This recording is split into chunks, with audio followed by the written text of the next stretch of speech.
मेरे चैनल में सभी को वेरी वेरी वेलकम। हम जीएस के पार्ट को एक शॉर्ट नोट्स के माध्यम से महत्वपूर्ण तथ्यों को जानकर जो भी एग्ज़ाम है उसमें एक अच्छा स्कोर ला सकते हैं, जिसमें जो भी सब्जेक्ट है हो गया history, geography, polity, economics, current affair, state current affair. उसमें से सबसे पहले हम इतिहास को लेते हैं। As we know that the history is divided into 3 part, that is ancient, medieval and modern. तो सबसे पहले हम इतिहास को लेते हैं। इतिहास में आज हम लोग का टॉपिक है प्राचीन भारतीय इतिहास के स्रोत। तो इसे स्टार्ट करते हैं। महाकाव्य तथा पुराण में भारत को भारतवर्ष कहा गया है। यूनानियों ने इसे इंडिया कहा है।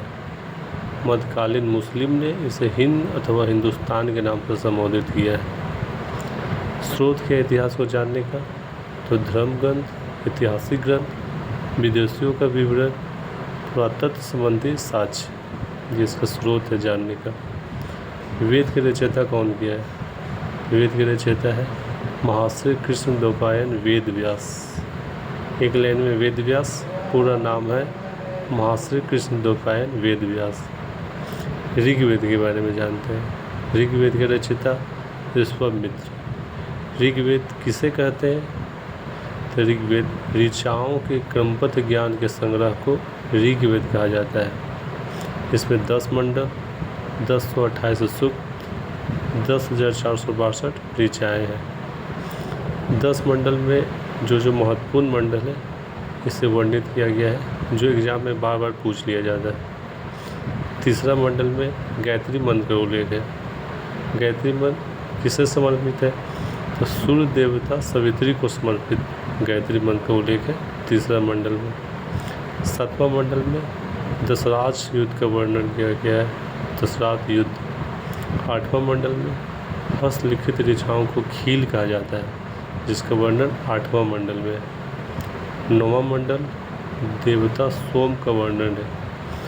10वां मंडल में चतुर्वर्ण समाज का उल्लेख किया गया है।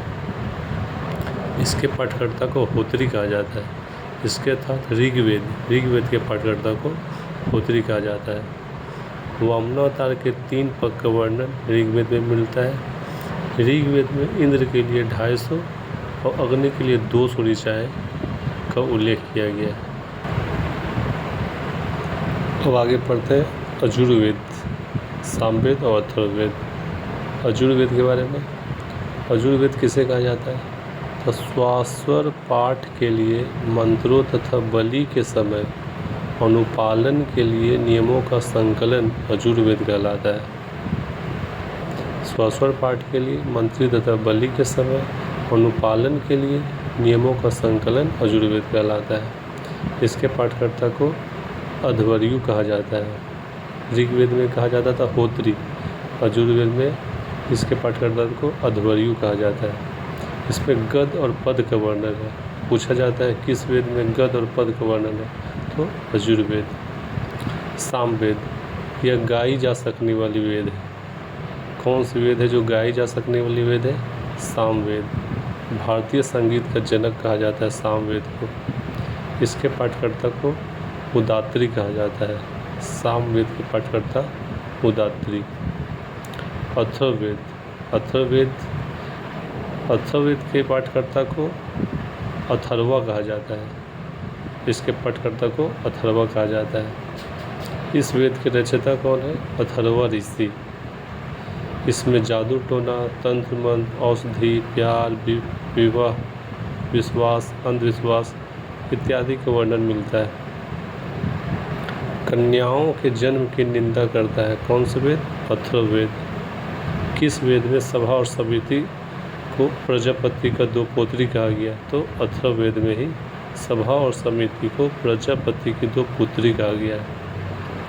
वेदों को भली भांति समझने के लिए वेदांग की रचना की गई। वेदांग कितना है? तो 6। कौन कौन? शिक्षा, ज्योतिष, कल्प, व्याकरण, निरुक्त, छंद। एक लाइन में इसको याद रखेंगे, शिक्षा, ज्योतिष, कल्प, व्याकरण, निरुक्त, छंद। अब पढ़ते हैं हम लोग पुराण के बारे में। पुराण की संख्या कितना है? 18। पुराण के रचयिता कौन है? लोमहर्ष और उग्रश्रवा। लोमहर्ष और उग्रश्रवा। उग्रश्रवा जो है लोमहर्ष का एक पुत्र है। सबसे प्राचीन पुराण कौन है? मत्स्य पुराण है। सबसे प्राचीन स्मृति कौन है? मनु स्मृति है। अगले टॉपिक पर बढ़ रहे हैं। स्त्री की स्वाभाविक गिरी हुई स्थिति का वर्णन जो है मैत्रेयी संहिता में मिलता है। स्त्री पुरुष का अर्धांगिनी है जो शतपथ ब्राह्मण में मिलता है। जातक में बुध का पूर्व जन्म की कहानी का वर्णन मिलता है। हीनयान का प्रमुख ग्रंथ क्या है? कथा वस्तु, जिसमें बुध का जीवन चरित्र के बारे में जानकारी मिलता है। जैन साहित्य को आगम कहा जाता है। कल्पसूत्र जैन धर्म का प्रारंभिक इतिहास का वर्णन है। जैन ग्रंथ भगवती सूत्र में महावीर के जन्म के कृत्यों का वर्णन मिलता है। जैन ग्रंथ के भगवती सूत्र में महावीर के जीवन का कृत्य का वर्णन। और बुध का कौन था? बुध का था कथा वस्तु। हीनयान का प्रमुख ग्रंथ था कथा वस्तु, जिसमें बुध का जीवन चरित्र वर्णन था। और महावीर का भगवती सूत्र में महावीर के जीवन कृत्य का वर्णन है। अर्थशास्त्र के लेखक कौन है? अर्थशास्त्र के लेखक चाणक्य, कौटिल्य, विष्णुगुप्त, तीनों इसी का नाम है। ज़्यादा फेमस चाणक्य है, लेकिन तीनों इसी का नाम है, चाणक्य, कौटिल्य और विष्णुगुप्त। तो चाणक्य जो है वो अर्थशास्त्र के लेखक है। अर्थशास्त्र था इकोनॉमिक्स नहीं। अर्थशास्त्र में मौर्यकालीन इतिहास का जानकारी मिलता है, जिसके लेखक कौन है? चाणक्य। राजतरंगिणी का लेखक है कल्हण। राजतरंगिणी में किस चीज़ का वर्णन मिलता है? किसके बारे में जानकारी मिलता है? तो कश्मीर के इतिहास के बारे में जानकारी मिलता है राजतरंगिणी में। चचनामा का लेखक कौन है? अली अहमद। चचनामा में क्या पढ़ने को मिलता है? अरबों के सिंध विजय का वृत्तांत, इसका उल्लेख मिलता है चचनामा में। अष्टाध्यायी के लेखक कौन है? पाणिनि। पतंजलि जो थे वो पुष्पमित्र शुंग के पुरोहित थे। नेक्स्ट टॉपिक हम लोग का है यूनानी रोमन लेखक। यूनानी रोमन लेखक कौन कौन है? चीनी लेखक कौन कौन है? अरबी लेखक कौन कौन है? ये नॉर्मली पूछ लिया जाता है। तो यूनानी रोमन लेखक कौन है?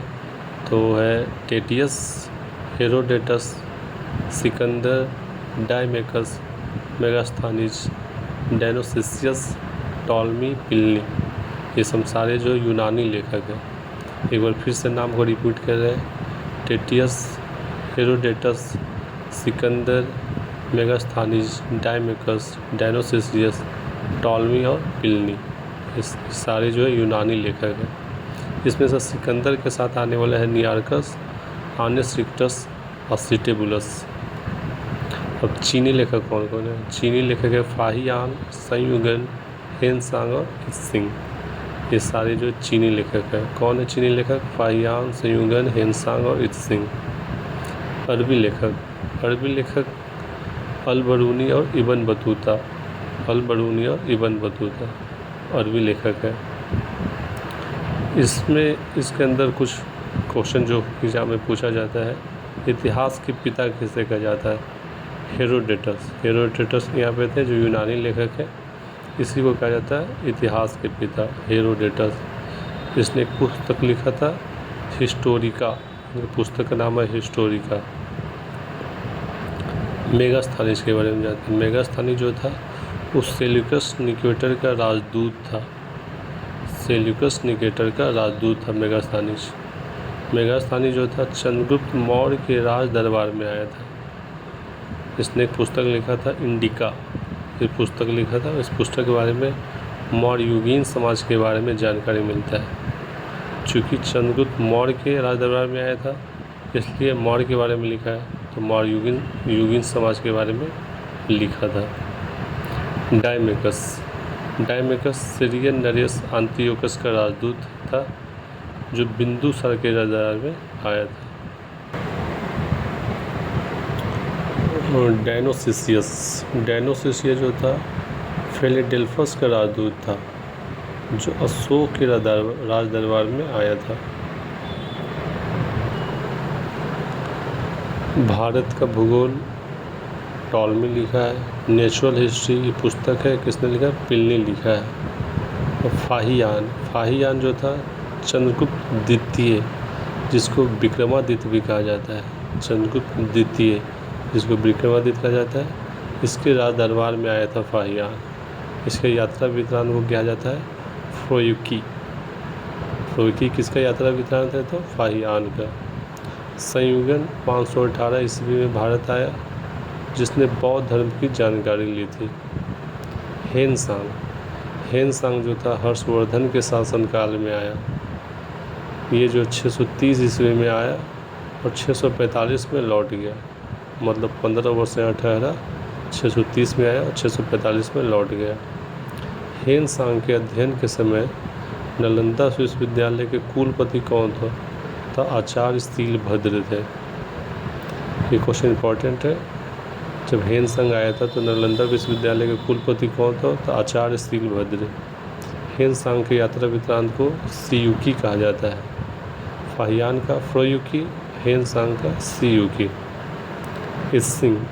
इसिंग जो था 7वीं शताब्दी के अंत में भारत आया था। इसने नालंदा विक्रमशिला विश्वविद्यालय का वर्णन किया। अल-बरूनी जो है महमूद गजनवी के साथ भारत आया। इसने अपना पुस्तक लिखा किताब उल हिंद तहकीक-ए-हिंद। अल-बरूनी का पुस्तक है किताब उल हिंद तहकीक-ए-हिंद। इब्न बतूता, इसका यात्रा वृत्तांत को रिहला कहा जाता है। रिहला। एमबीटी ने इसे दिल्ली का काजी अर्थात न्यायाधीश नियुक्त किया।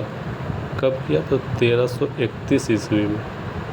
एमबीटी मतलब मोहम्मद बिन तुगलक ने इसे दिल्ली का काजी नियुक्त किया, इब्न बतूता को। इस टॉपिक का अंतिम पेज है। सर्वप्रथम भारतवर्ष का जिक्र हाथी गुम्फा अभिलेख में मिलता है। हून आक्रमण की जानकारी भीतरी स्तंभ लेख में मिलता है। इसके लेखक कौन है? लेखक स्कंदगुप्त। सती प्रथा का प्रमाण एरन अभिलेख में मिलता है। इसके लेखक है भानुगुप्त। प्राचीनतम सिक्के को आहत सिक्के कहा जाता है। प्राचीनतम सिक्के को आहत सिक्के कहा जाता है। और प्राचीनतम सिक्के को साहित्य में कासा पर्ण कहा जाता है। प्राचीनतम सिक्कों को आहत सिक्के कहा जाता है। प्राचीनतम सिक्के को साहित्य में कासा पर्ण कहा जाता है। सर्वप्रथम सिक्के पर लेख लिखवाने का काम कौन किया? यवन शासक ने। समुद्रगुप्त जो है संगीत प्रेमी है।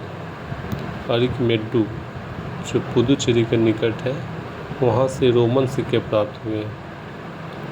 ये कुछ अभिलेख ये कौन लिखे हैं, ये भी इम्पोर्टेंट है। हाथी गुम्फा अभिलेख कलिंग राज खारवेल। जूनागढ़ गिरनार अभिलेख रुद्रदामन। नासिक अभिलेख गौतमी बलसरी। प्रयाग स्तंभ लेख समुद्रगुप्त। ऐहोल अभिलेख पुलकेशिन द्वितीय। मंदसौर अभिलेख मालवा नरेश यशोवर्मन। ग्वालियर अभिलेख प्रतिहार नरेश भोज। भीतरी या जूनागढ़ अभिलेख स्कंदगुप्त। देवपाड़ा अभिलेख विजय सेन। अभिलेखों का अध्ययन को एपिग्राफी कहा जाता है और सिक्के का अध्ययन को न्यूमिस्मेटिक कहा जाता है। सभी को बहुत बहुत धन्यवाद। आज के लिए इतना ही रखते हैं।